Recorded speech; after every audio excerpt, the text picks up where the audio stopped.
नमस्कार दोस्तों। And the finance इस चैनल पे आपका बहुत बहुत स्वागत है। तो आज का जो हमारा टॉपिक है वो बहुत ही हॉट टॉपिक है। इसमें हम लोग बात करेंगे जो ट्रुथ है फिक्स डिपॉजिट का, एफडी का ट्रुथ है उसके बारे में बात करेंगे। एफडी है वो सेफ है। जो कहते हैं कि एफडी जो होता है बहुत, फिक्स डिपॉजिट जो होता है बहुत सेफ होता है, बहुत सेफ होता है, सिक्योर होता है। तो इसी बात में आज चीरफाड़ करेंगे कि क्या एक्चुअली कितना सेफ होता है इंडिया में एफडी। देखिए जो एफडी होता है ये बहुत सारे इंडियंस के लिए एक बहुत अच्छा इन्वेस्टमेंट ऑप्शन है, ऐसा उन्हें लगता है। क्या ये सच में सेफ है? और सेफ है तो कितना सेफ है? तो इस वीडियो में बने रहिए। तो इस वीडियो में हम लोग इसी बात पे डिस्कस करेंगे कि भैया ये जो एफडी होता है वो कितना सेफ होता है और कितना उसके ऊपर ट्रस्ट किया जा सकता है। और अब इस चैनल को सब्सक्राइब कर लीजिए और अपने यूट्यूब का बेल नोटिफिकेशन ऑन कर दीजिए ताकि मैं कोई भी फाइनेंस से रिलेटेड कोई भी वीडियो अपलोड करूं तो आपको पहले ही फट से पता चल जाए। सबसे पहले ये जो एफडी यानी कि फिक्स डिपॉजिट होता है इसको समझते हैं। ये जो फिक्स डिपॉजिट यानी कि इनको शॉर्टकट में एफडी भी कहा जाता है। ये एफडी होता है, ये बैंक्स होते हैं, जो फाइनेंशियल इंस्टीट्यूशंस होते हैं, इनके द्वारा लोगों को एक इन्वेस्टमेंट ऑप्शन दिया गया है जिसमें कैसा होता है कि आप अपना एक फिक्स्ड अमाउंट, एक कुछ अमाउंट ऑफ कॉर्पस, अपना कुछ कॉर्पस आप किसी बैंक या बैंकिंग इंस्टीट्यूशन में रखते हैं किसी फिक्स्ड पीरियड के लिए। वो आपका पीरियड फिक्स रहता है कि ये इतने समय के लिए कर रहा हूँ, तो बैंक आपको उसके ऊपर एक कुछ रिटर्न देता है, इंटरेस्ट देता है उस आपके डिपॉजिट के ऊपर। ये जो एफडी होता है ये बहुत ही लो रिस्क इन्वेस्टमेंट कंसीडर किया जाता है क्योंकि जो आपका प्रिंसिपल अमाउंट होता है वो जनरली सेफ होता है। पर क्या एक्चुअली ऐसा हमेशा होता है? अब बात करते हैं सेफ्टी, ये जो फिक्स डिपॉजिट है उसकी सेफ्टी के बारे में। देखिए जो ट्रेडिशनली जो एफडीज हैं उनको एक सेफ इन्वेस्टमेंट ऑप्शन माना गया है क्योंकि ये जो एफडी की डिपॉजिट्स होते हैं जो बैंक में हम लोग अपना डिपॉजिट करते हैं एफडी को, वो इन क्योंकि जो एफडी होती है जो बैंक में की गई रहती है वो इंश्योर्ड रहती है डीआईसीजीसी के द्वारा, पर लेकिन एक सर्टेन लिमिट तक ही, जो कि अभी करंटली 5 लाख है।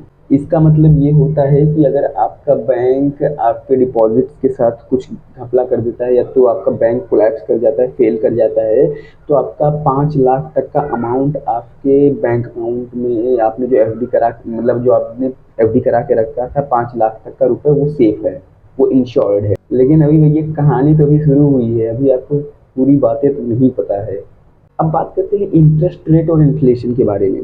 देखिए जो एफडी होता है वो अपने एक फिक्स्ड रिटर्न की वजह से पॉपुलर हुआ है क्योंकि आपको पता होता है कि आप इस टाइम पे इतना इन्वेस्ट कर रहे हैं तो आपको इस समय बाद इतना एक्स अमाउंट मिल जाएगा। लेकिन यहाँ एक बहुत बड़ा कैच है।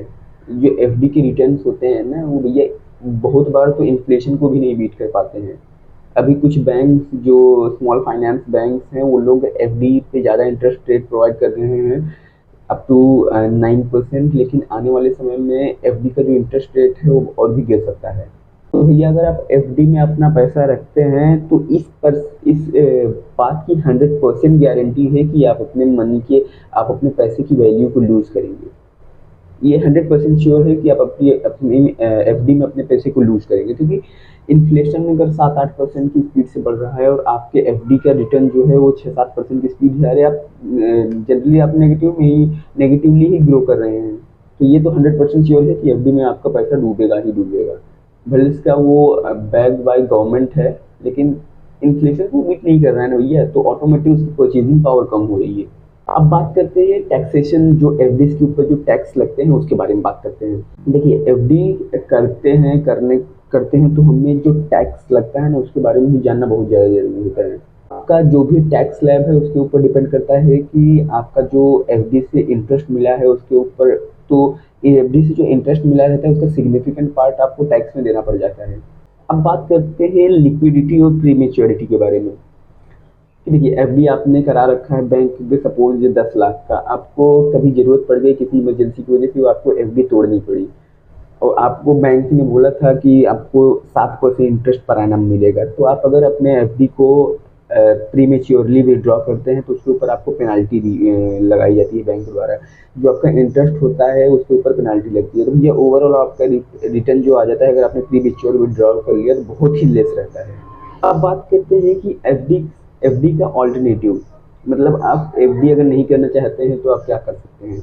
देखिए बहुत सारे इन्वेस्टमेंट ऑप्शन है, म्यूचुअल फंड, गवर्नमेंट बॉन्ड्स और बहुत सारे स्टॉक्स हैं जो एफडी से ज़्यादा रिटर्न लॉन्ग टर्म में देते हैं। लेकिन आपको ये ध्यान रखना है कि जो आप जिस भी इन्वेस्टमेंट ऑप्शन को कंसीडर कर रहे हैं वो आपके फाइनेंशियल गोल के साथ, आपके फाइनेंशियल गोल और रिस्क टॉलरेंस के साथ अलाइन होना चाहिए। आप कितना रिस्क ले सकते हैं और आपका फाइनेंशियल गोल क्या है उसके साथ अलाइन होना चाहिए।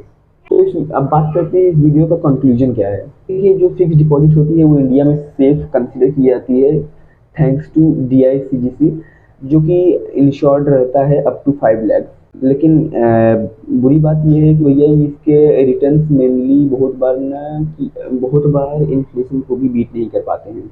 देखिए अब एक साइज सभी को फिट नहीं होता। बहुत लोग एफडी को आज भी अच्छा कंसिडर करते हैं और बहुत लोग जिनमें रिस्क टेकिंग कैपेसिटी ज़्यादा रहती है वो स्टॉक्स को कंसिडर करते हैं। तो आप अपने हिसाब से अपना डिसाइड कर सकते हैं। तो मैंने बता दिया कि क्या है एफडीज का लेना लेखा जोखा।